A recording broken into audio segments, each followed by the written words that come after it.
says, moreover, brethren, we do you to wit or to know of the grace of God that was bestowed on the churches of Macedonia. What was so great about these churches? How did they get God's grace?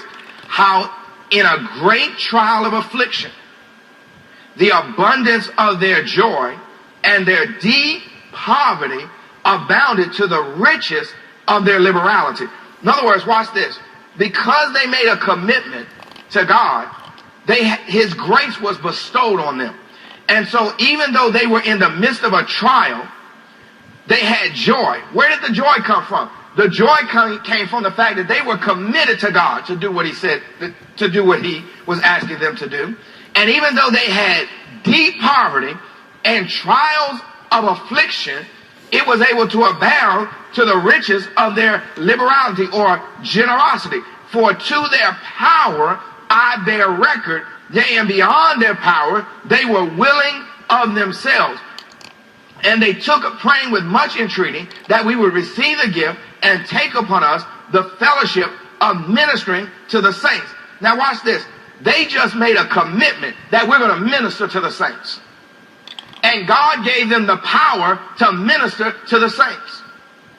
At some point, you just have to make a commitment to do what God has called you to do. You know, one of the things that I appreciate so much, there's a core group of young people in this church.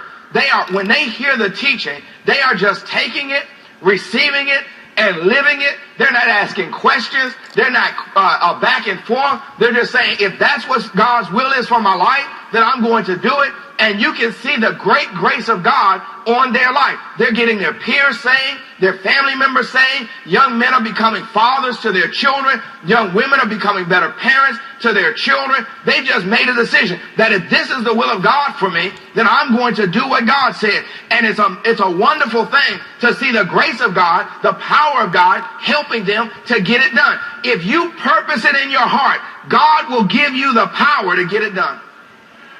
If you purpose it in your heart. God, listen, 3 or 4 years ago, when I taught Restoring This Generation, there was something God purposed in. I purposed it in my heart that there was a generation out there that we were going to restore. I purposed it in my heart, and God has just given me the power, the grace to get it done. And by the hundreds, our young people, our children, people we thought would never come back to church, never be found in church, never get their life right. They're now in ministries. They're going through new members class. They're in perfecting class. They're putting their children into school. They're cleaning up their lives. They're back in school. They're getting their education. They're overcoming obstacles. Why? Because if you just committed in your heart, church, that's all I'm saying. And I just don't want us to be happy that we've gotten a few. There's still more. If we commit it in our heart, God will give us the grace. Listen, when you raise your level of commitment to others, here's your letter A. We have the power to help others.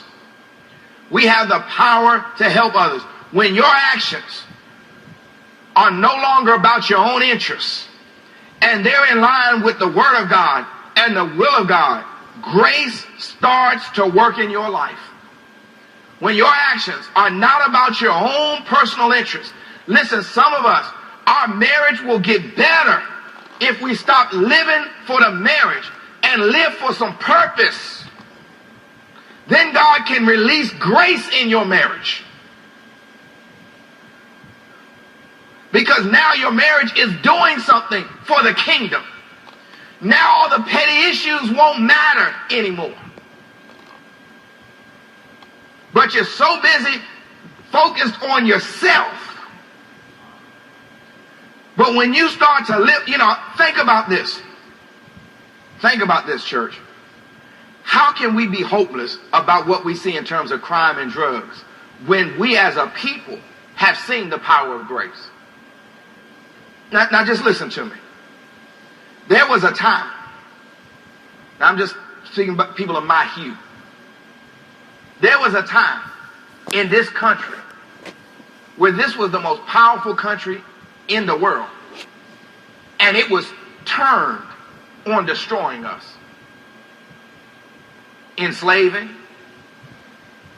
mistreating, denying our human rights, defining us as 3/5 of, this is just history. I'm not talking about where we are, I'm talking about where we were. Defining us as 3/5 of a person, denying us any say, hanging us from trees, raping us, shooting us. But there was a core group, listen to me, in church, not at the Civic Center. There was a core group in church that first got on their knees, then got up off their knees with a commitment to elevate their people from the plight that they found themselves in. And they made that commitment in an environment where they had no power in the environment to lift themselves. They were not in government. They had no authority. There was no money. They didn't have jobs. They were being persecuted, but they got off of their knees. Come on, church. And just in little churches with wood floors and no air conditioning, hot and down in the deep south, far from the seat of government, in the backwoods, down dirt roads, they got up with a commitment in their heart to raise the level of their people. And great grace was bestowed on them in the midst of great trials and deep poverty. God bestowed grace on them. And that grace that God bestowed on them in dirt roads, in country churches, in backwoods, it was so strong that it liberated an entire race of people. Now you can't convince me that guns and crime and drugs are stronger than what we were going through 70 years ago. I think the reason we're struggling to overcome is because we've not yet really gotten down on our knees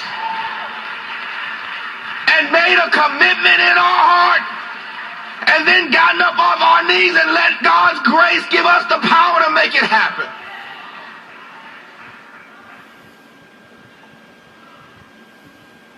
Talking about grace. If grace can break the chains of slavery and segregation, you don't think grace can break single parenthood? You don't think grace can break drug addiction?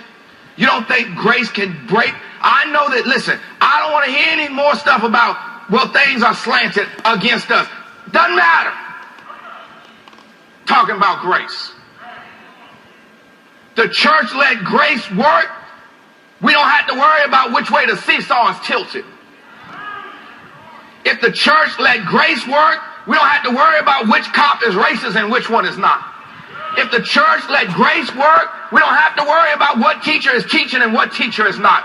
If the church let grace work, we don't have to worry about who's locked up and who's free. If the church let grace work.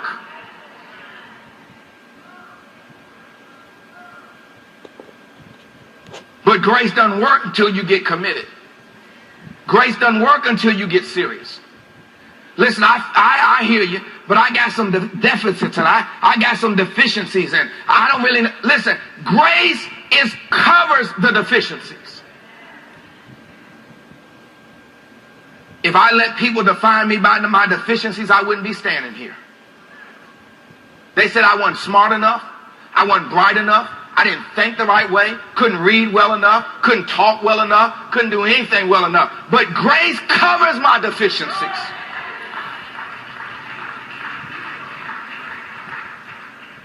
Well, Pastor, you just have a way of relating. I have grace. People hear me because I have a heart for them.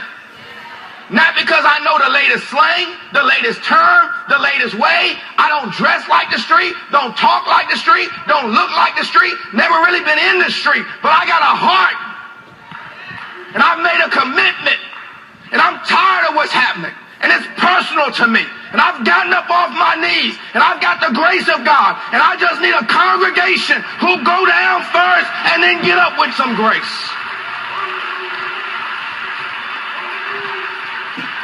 When what's important to God becomes personal to you, there are no excuses, there are no reasons, and there is no failure. When it gets personal to you. When God's heart really gets in your heart.